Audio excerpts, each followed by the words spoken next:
wabarakatuh. Salam sejahtera bagi kita semua. Perkenalkan, nama saya Nadia. Nama saya Tika Listiani. Nama saya Rati Dewi Anggraini. Nama saya Teresia Angela Octaviana. Nama saya Freda Prasyonantari. Pada pertemuan kali ini, kita akan membahas bagaimana cara menganalisa laporan keuangan. Cara menganalisa laporan keuangan yaitu dengan menghitung rasio-rasio keuangan suatu perusahaan tersebut. Kali ini, kita akan membahas apa itu rasio, kemudian apa saja jenis-jenis rasio keuangan, kemudian kita akan membahas salah satu jenis rasio keuangan yaitu likuiditas rasio. Yang pertama, kita akan membahas definisi rasio. Apa sih rasio itu? Rasio adalah perbandingan dari nominal satu dengan nominal lainnya.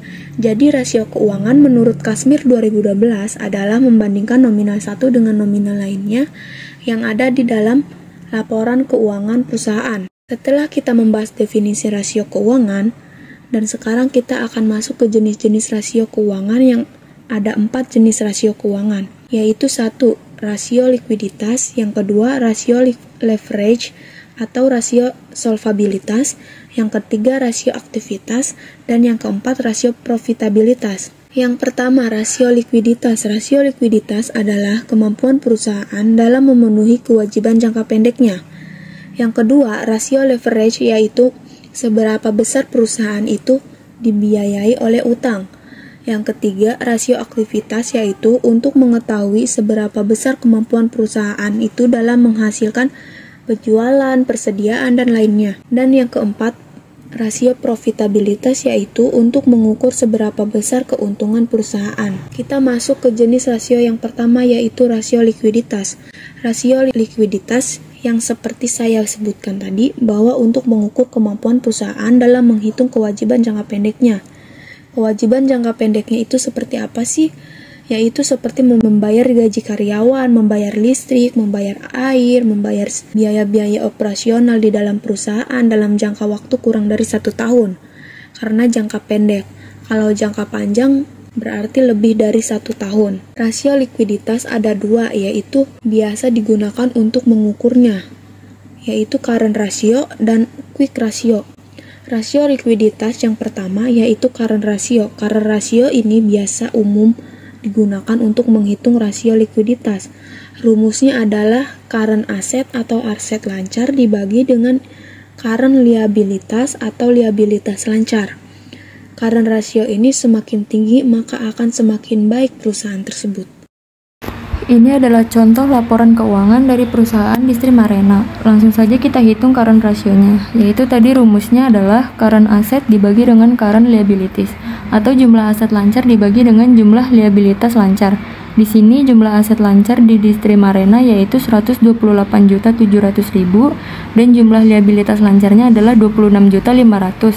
Sehingga current rasionya 128.700.000 dibagi dengan 26.500.000 sama dengan 4,85. Sehingga artinya adalah Rp1 kewajiban jangka pendek perusahaan Distri Marena dijamin Rp4,85 aset lancarnya. Current rasio dari perusahaan Distri Marena bagus karena Rp1 hutangnya atau hutang jangka pendeknya yang kurang dari 1 tahun dijamin sebesar Rp4,85 aset lancarnya. Sehingga lebih banyak asetnya atau aset lancarnya dibandingkan dengan kewajiban jangka pendeknya yang mesti dibayarkan si perusahaan Distri Marena tersebut. Setelah current ratio, kita masuk ke jenis rasio likuiditas yang kedua, yaitu quick ratio. Quick ratio ini sama dengan current ratio untuk menghitung kemampuan perusahaan dalam memenuhi kewajiban jangka pendeknya. Hanya perbedaannya adalah kalau quick ratio tanpa persediaan.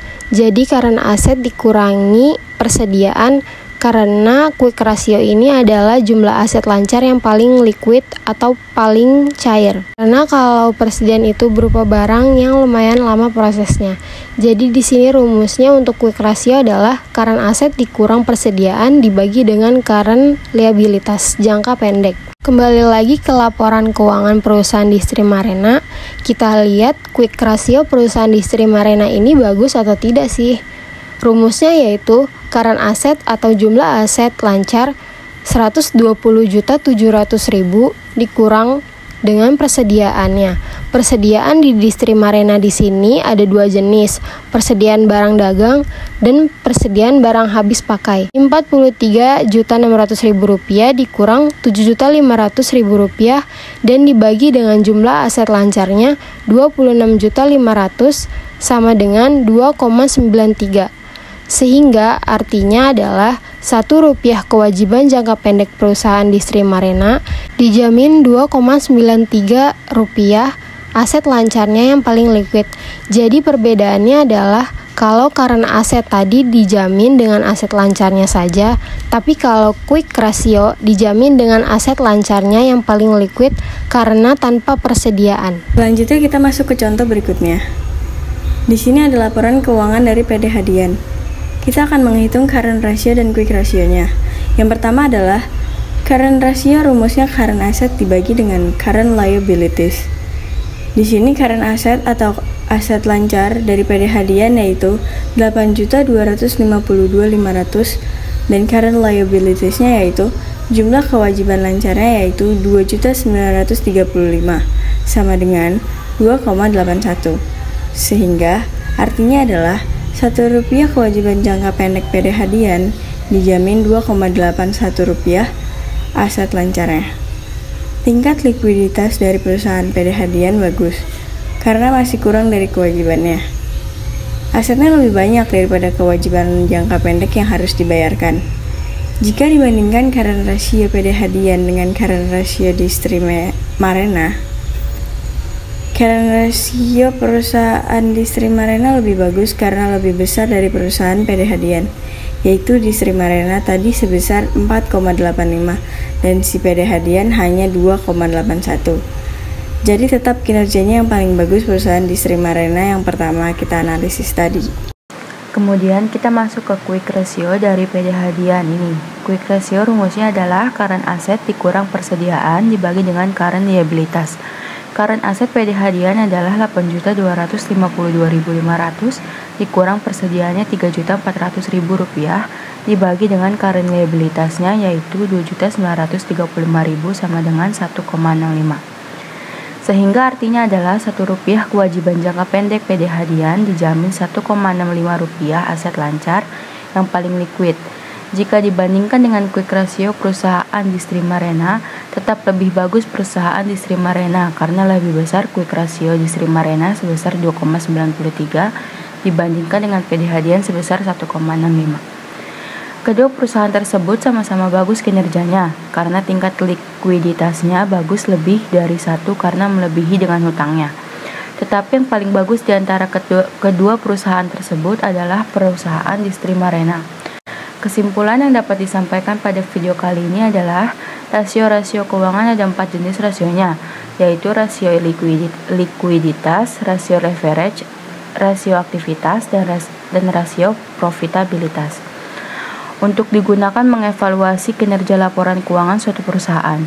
Jadi, jika kita ingin berinvestasi atau apapun itu, kita bisa melihat laporan keuangan perusahaan tersebut dan menghitung rasio-rasio keuangannya termasuk rasio likuiditas. Sekian presentasi dari kami. Kurang lebihnya mohon maaf. Wassalamualaikum warahmatullahi wabarakatuh. Nah.